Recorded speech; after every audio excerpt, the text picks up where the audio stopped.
we talked about this last week.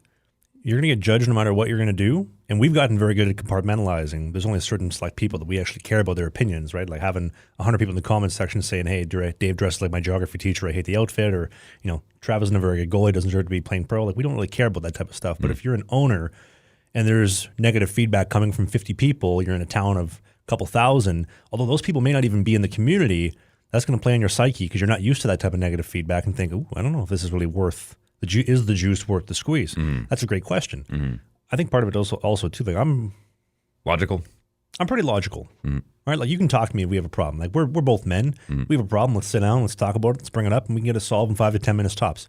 We're men. We love to fix things, so let's fix the problem. But I think a lot of people in that space aren't ready to have that conversation because I think to some degree it includes a little bit of submitting to the other person, saying, "Hey, you have a little bit of power. Can we talk about this?" On both sides, but it's just the way that it goes. Like, this is what I love doing. I love doing this show. Well, I love filming my journey and sharing with people because I think it's such a unique thing to share. And it's also something that I love doing, and I love playing hockey. Can you tell me how many NHL players have their own YouTube channel? Zero. I mean, Kasimir Kaskisuo is the perfect example. We talked about him, I think, 2 weeks ago. Yeah. And people compare him and I all the time. Like, two guys one playing real pro hockey, one playing minor pro hockey, both making a little bit of money, also doing the YouTube thing. Like, we're in such different necks of the woods, though, because he's at the highest echelon of pro. And he's also turning down offers. I remember, I could be mistaken, but it was the top league in Finland where he's from. He turned down an offer. He talked about, I'm not playing the ECHL. I'm only doing one-way American League deals. Like, he's got a very firm set of standards that he wants to do because hockey is also his career, but also at the same time, if you're not playing, influencing becomes the thing and making his videos, and you need content and you need to post things. And if teams are on edge about you, that's probably not going to help. And also when you're throwing water bottles at referees, and by the way, that was a great shot, throwing the water bottle bullseye at the back of the head, that's probably not going to help either.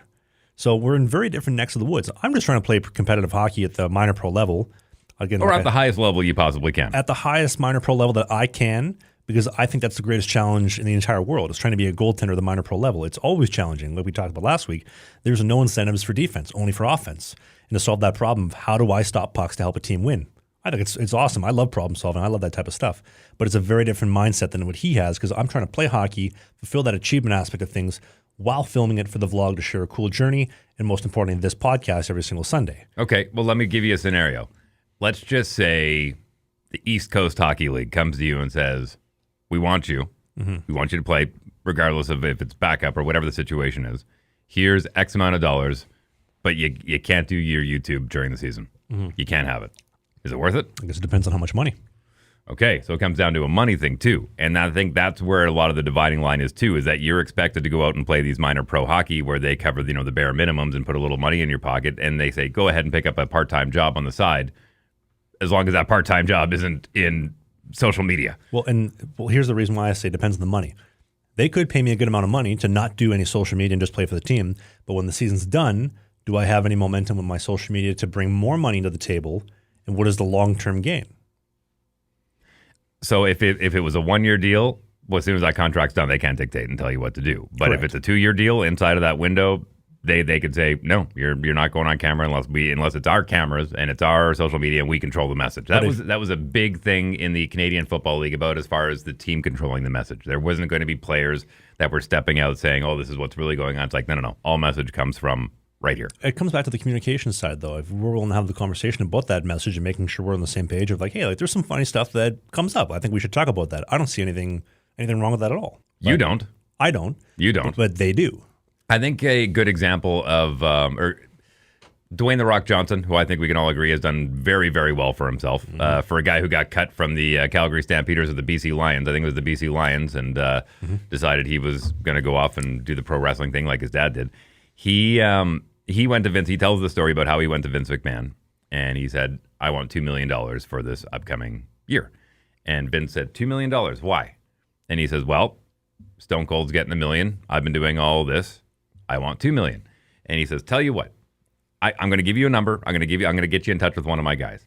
I want you to learn everything about how we operate this business, from the ins and outs to every single dollar, the revenue that comes in, the things that we put out, all the travel expenses.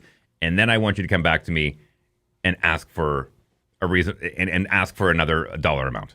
whatever you want it to be. And he said after learning about all these things that go on in the background, it was a little more interesting, the offer that he came with. It was a little more detailed about, well, with this and on this market and that market and that what, and they were able to work something out. So I think the better you can do understanding how all the back end works in all these different leagues gives you a little more negotiating room for, here's what I'm willing to do, and come in with a little more detailed plan rather than, I do a podcast, I do a vlog, I'll stop some bucks for you. But to bring it back to Kasimir, though, that's the difference between him and I. When we're talking about an FPHL or an SPHL team where the budget is $700,000, $1 million a year, I can make a significant slice in that pie and an impact to bring people to the rink and put money in their pockets. But when you're dealing with an ECHL, American League, and NHL team where the budget is how many millions of dollars, I don't think there's any amount financially that you're going to be able to bring to the arena to justify that slice of the pie. And they're going to say, stop with the cameras, stop with all that stuff, just play hockey. And this is another interesting aspect too, is we talked about it before. I've noticed a lot of hockey wives trying to build a brand off their husband's hockey career. Like a lot of the Jets, like Kyle Connor, Appleton, a bunch of the guys, their chicks have made a TikTok brand off of, hey, come to me or come watch me go to my husband's hockey game. Here's me getting dressed up. Here's me and the other hockey wives getting our new denim jackets for the playoffs and going to dinner. What do teams think about that? Well, you can't tell him to tell his missus to stop posting videos at the game because she doesn't work for the team, but she's affiliated with him and she's a package deal. It's like the crazy hockey dad. Yeah, your kid can play, but the dad's retarded and he's always complaining and fighting parents in the parking lot. Get the guy out of here. You don't want to be the hockey dad cut. I wonder if that's going to start becoming an issue as well, as don't be the hockey wife that gets your husband cut. I don't think they've ran into any problems with that yet because you're not seeing the behind the scenes as far as what the players are going through, as far as the wives go. Look at it this way. I think Bill Burr does a great idea about how, a lot of professional women's leagues aren't doing as well as they were hoped. And Bill Burr says, don't blame us. Like this is on you. Build a better product. Like you're busy watching the Kardashians and asking for all of that. Hey, every Sunday a new podcast goes up, but if you don't have time to watch the whole thing, there's clips everywhere and just segmented stuff on your favorite players. Go subscribe to Slang in the Biscuit podcast and Slang in the Biscuit clips and Slang in the Biscuit shorts and Slang in the Biscuit pants and Slang in the Biscuit hats and Slang in the Biscuit shirts.